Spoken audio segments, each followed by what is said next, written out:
আসসালামু আলাইকুম। চল চা বানাই যাচ্ছি, কারণ বিদের বাড়ি না, বিদের বাড়ি এনে কাম কাজ করলে দেখা যায় পয়সা অনেক, কিন্তু অতটা পয়সা থাকে না, বুঝছেন? মানে আইনতি করে খরচাপাতি করে মানে অতটা পয়সা থাকে না আর কি। আয় করবে গেলে মানে বেশি পয়সা আয় করুন না,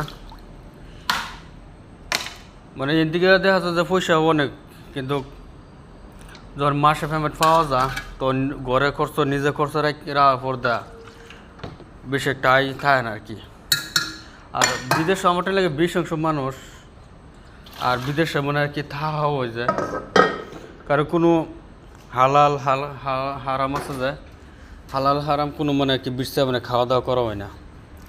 আর মানে একটা পাক পবিত্র হিসাবে থাকা যায়, সেই হিসাবে মানে থাকা হয় না।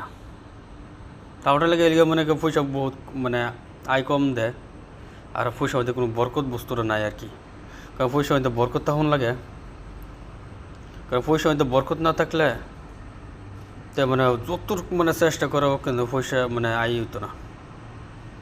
কারণ নিজে কোনো সময় তো মানে খাওয়া দাওয়া করা হয়, মানে বুঝছাই না কোনটা হালাল কোনটা হারাম, বা এই যে থাকা হয়, তখন এই থাকার মধ্যে তখন কী হিসাবে থাকতেছি, তখন এই হিসাবে থাকা হিসাবে চলে না।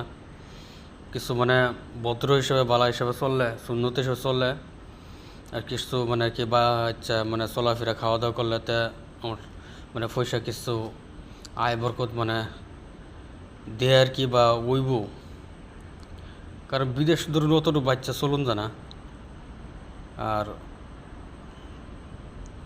নিজের দেশ বাড়ি হইলে মানে কিছু চলাফেরা করে মানে বাচ্চা চলুন যা আর কি, কোনটা মানে হালাল কোনটা হারাম, আর সব দিকে তো মানে হিসাবে ভালো করে মানে থাকুন যা।